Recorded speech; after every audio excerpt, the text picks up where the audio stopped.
Hello बच्चों, मैं अनुज Shukla physics online classes में आपका स्वागत करता हूं। कैसी पढ़ाई चल रही है आप लोगों की? लास्ट वीडियो में मैंने विवर्तन आपको पढ़ाया था, डिफ्रैक्शन पढ़ाया था। डिफ्रैक्शन में मैंने आपको पढ़ाया था विवर्तन की डिफिनेशन क्या है, विवर्तन का एक्सप्लेनेशन कैसे किया जा सकता है, विवर्तन प्रारूप की व्याख्या कैसे की जा सकती है। और इसके बाद मैंने आपको बताया था एकल झिल्ली द्वारा प्रकाश का विवर्तन। आज का हम लेक्चर नंबर 2 में जानेंगे विवर्तन प्रारूप की ज्यामितीय व्याख्या। ठीक है, विवर्तन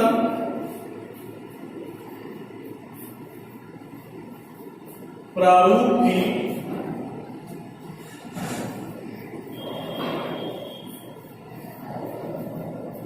ज्यामितीय व्याख्या,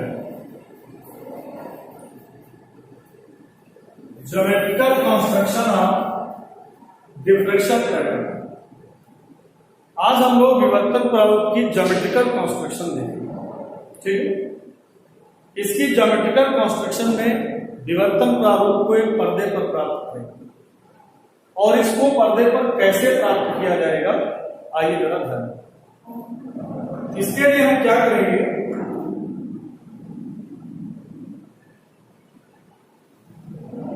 एक पर्दा लेंगे,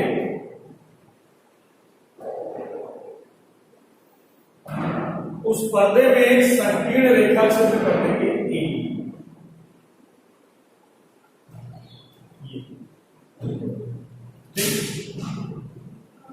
और इस पर्दे के बाईं ओर एक उत्तल लेंस रखेंगे। क्या रखेंगे? उत्तल लेंस। ये एक उत्तल लेंस यहां पर ओके। अब हम क्या करेंगे, इस उत्तल लेंस के बाईं ओर यहां पर एक प्रकाश स्रोत, ये प्रकाश स्रोत यहां पर रखा है। ठीक, इस प्रकाश स्रोत से प्रकाश तरंगे निकलेंगी। इन प्रकाश तरंगों को हम इस उत्तल लेंस को गिराएंगे और इस प्रकाश स्रोत को रखते समय इस बात का विशेष ध्यान रखेंगे कि ये प्रकाश स्रोत इस उत्तल लेंस के प्रथम फोकस पर रखें। लेंस में कितने फोकस होते हैं? तो एक फर्स्ट फोकस, एक सेकंड फोकस। तो जब इस प्रकाश स्रोत को आप रखें तो इस बात का ध्यान रखें कि हमें इस लेंस के कहां रखना है? प्रथम फोकस। ये इसका द्वारक है। अगर ये इसके प्रथम फोकस पर आप रखेंगे तो आप जानते हैं प्रथम फोकस से चलने वाली प्रकाश की किरणें लेंस से अपवर्तन के पश्चात मुख्य अक्ष के समांतर हो जाएगी।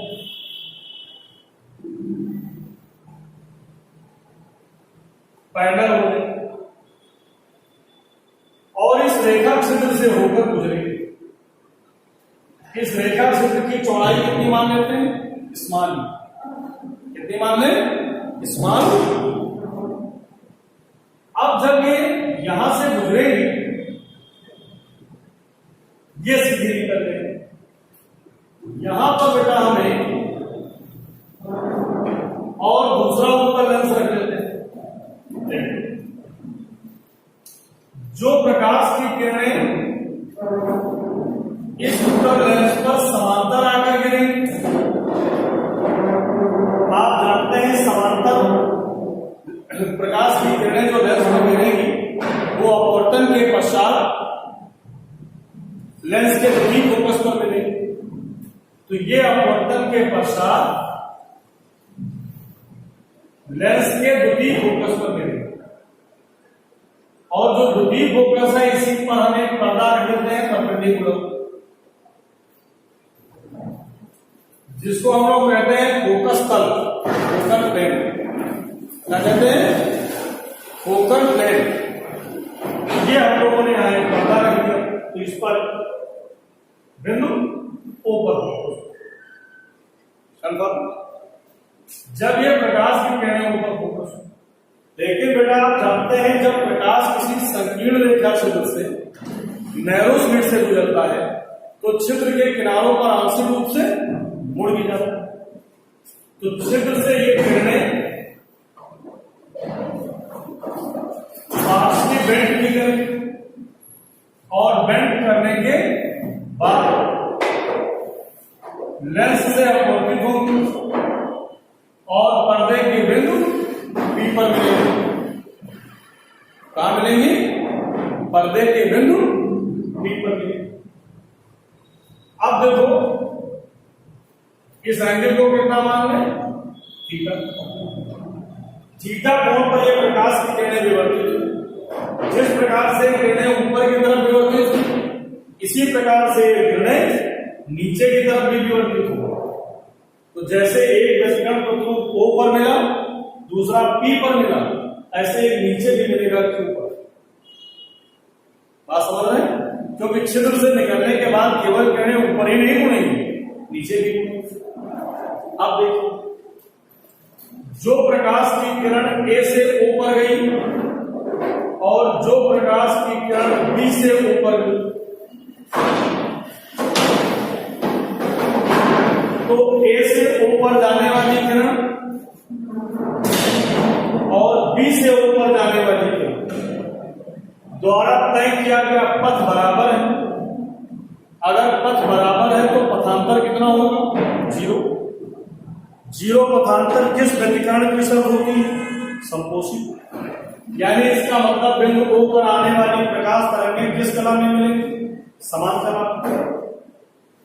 अगर ये समान कला में मिलेंगी तो यहां पर हमको क्या दिखाई पड़ेगी? ब्राइटनेस, चमक दिखाई पड़ेगी। समझ रहे हैं? क्या दिखाई पड़ेगी? ब्राइटनेस यानी चमक दिखाई पड़ेगी। बात समझ में आई? और हम लोग अगर ये व्यतिकरण होगा तो हम लोग कहते हैं संपोषी व्यतिकरण होगा। यहां पर भी संपोषी व्यतिकरण होगा। और आपको यहां पर जो एक चमकीली पट्टी नहीं दिखाई पड़ेगी बल्कि यहां पर एक चमकीला बिंदु दिखाई। ठीक है? एक जोन आपको दिखेगा जो ब्राइट जोन, चमकीला। इसको हम लोग कहते हैं, वहां पर इसको हम लोग कहते थे केंद्रीय फ्रिंज। क्या कहते थे? केंद्रीय फ्रिंज। यहां पर इसको हम केंद्रीय फ्रिंज नहीं कहते हैं, इसको हम लोग कहते हैं मुख्य उच्छिष्ट। क्या कहते हैं? मुख्य उच्छिष्ट, प्रिंसिपल मैक्सिमा। क्या बोलते हैं? Principal maxima. अब जो किरणें प्रकाश तरंगे बिंदु P पर पहुंची, उसमें एक A से P पर गई और एक B से P पर गई, तो इनके बीच तो पथांतर समान है क्योंकि A से P पर जाने वाली प्रकाश किरण ने कम पथ तय किया है और B से P पर जाने वाली प्रकाश किरण ने ज्यादा पथ तय किया। तो इस पथांतर को निकालने के लिए हम इस पर एक लंब डाल देंगे और इसको क्या मान लेंगे? अगर ये कोण थीटा है तो ये कोण भी कितना हो जाएगा? और ये पथांतर आ जाएगा B। बात समझ में? क्या आ जाएगा? B। अब देखिए, अब K से P पर जाने के लिए और A से P पर जाने के लिए पथ बराबर हो गए तो पथांतर कितना निकल आया? B के। कंफर्म? इसी प्रकार से A और B के विभिन्न बिंदुओं से भी तरंगें निकलेंगी और कहां पहुंचेंगी? B पर। चूंकि A से लेकर B तक की जो चौड़ाई है इस्माइली, ये प्रकाश की तरंगदैर्घ्य की कोटि के बराबर होनी चाहिए, अर्थात लैम्डा के बराबर होनी चाहिए। तो अगर एक तरंग हम यहां से मान लें, यहां से B पर जा रही है, एक यहां से जा रही है, एक यहां से जा रही थी, एक यहां से जा रही थी, तो अगर इसको हम दो भागों में बांट दें तो प्रत्येक भाग की चौड़ाई हो जाएगी λ/2 λ/2। तो अगर λ/2 प्लस λ/2 को जोड़ देंगे तो कितना आ जाएगा? लैम्डा। इसका मतलब ये हुआ कि जो पथांतर बीके है, इस पथांतर बीके को हम किसके बराबर ले सकते हैं? लैम्डा के बराबर ले सकते हैं, राइट। इस पथांतर बीके को हम किसके बराबर ले सकते हैं? लैम्डा के बराबर ले सकते हैं। कंफर्म। अब ये जो त्रिभुज बना हुआ है, त्रिभुज ए बी के,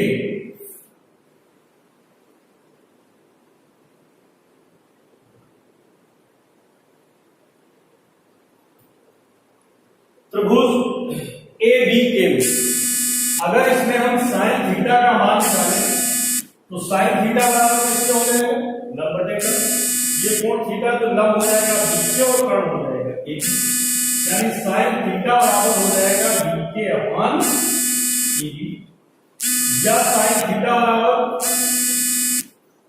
बीके का मान लैम्डा है और ये, तो साइन थीटा बराबर हो गया लैम्डा अपॉन।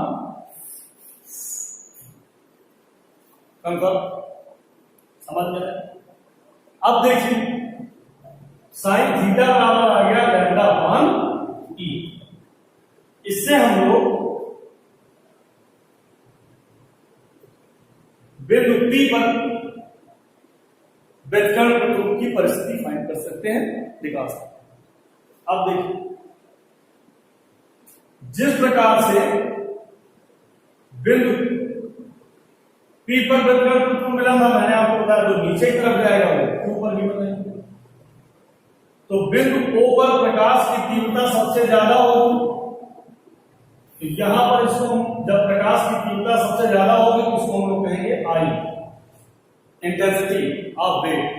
प्रकाश की इस बिंदु पर सबसे ज्यादा होगा, सबसे अधिक प्रकाश तीव्र मिलेगा। लेकिन इसके बाद देखिए ये प्रकाश की तीव्रता घटती गई और यहां पर क्या हो गई? जीरो। और इसी प्रकार से यहां पर भी क्या हो गई? जीरो। तो मुख्य उच्चिष्ट के बाद फिर यहां मिलेगा निम्निष्ठ और यहां भी मिलेगा निम्निष्ठ। अब अगर हम एमवे निम्निष्ठ की बात करें तो एमवे निम्निष्ठ के लिए, एमवे उच्चिष्ट के लिए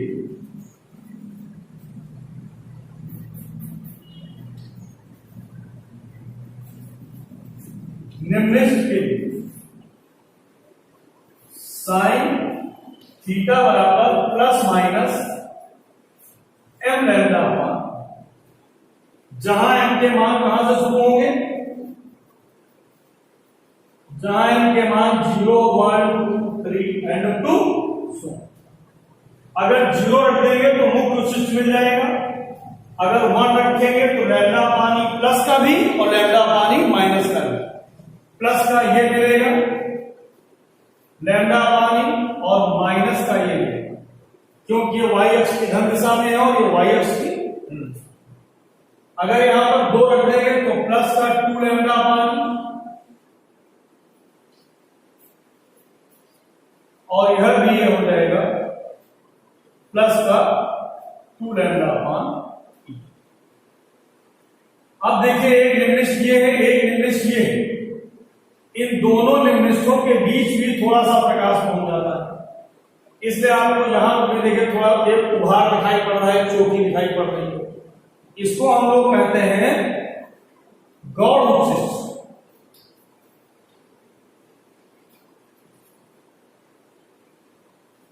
क्या कहते हैं? गौड़ उच्चिष्ट। ये गौड़ उच्चिष्ट है। कंफर्म। एक देखिए गौड़ उच्चिष्ट यहां भी दिखाई पड़ रहा है,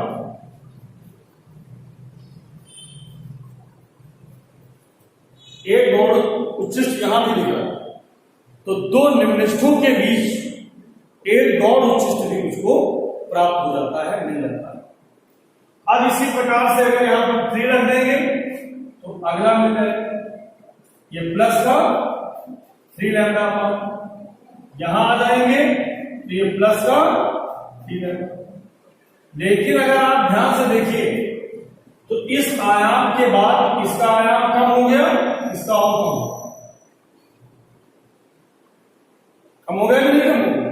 इसका मतलब यह हुआ कि विवर्तन प्रारूप का फैलाव जैसे जैसे बढ़ता जाता है वैसे वैसे एम्पलीट्यूड रिड्यूस होते जाते हैं, तीव्रता घटती चली जाती है, सक्सेस रिड्यूस होती चली जाती है। ओके, तो अब अगर थीटा बहुत छोटा हो तो आप जानते हैं कि साइन में कोण जितना छोटा होता है उसका मान भी लगभग उसी के बराबर हो जाता है। तो ऐसी दशा में थीटा बराबर प्लस माइनस एम लैम्डा अपान ई भी लिखा जा सकता है। क्लियर? तो ये बेटा हमारी विवर्तन प्रारूप की ज्यामितीय व्याख्या है। आप सभी बच्चे इस डायग्राम को बनाइए और नोट कीजिए।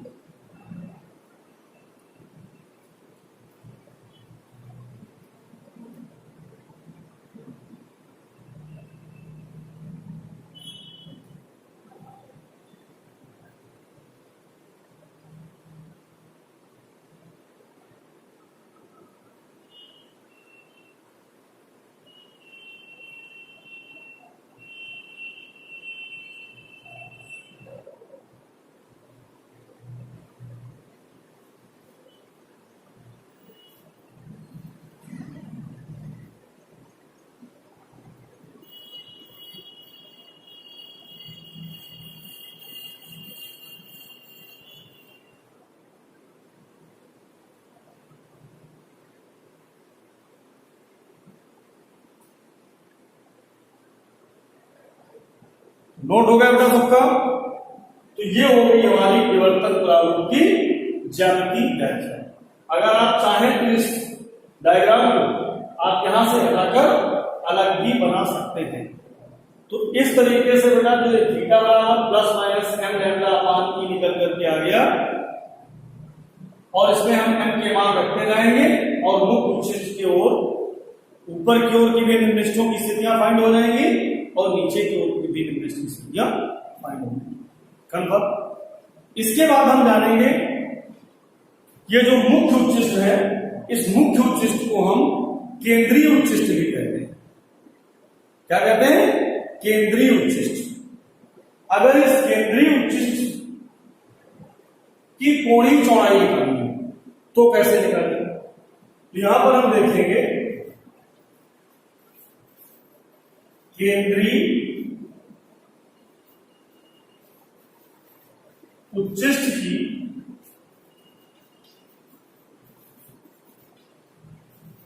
कोणीय चौड़ाई।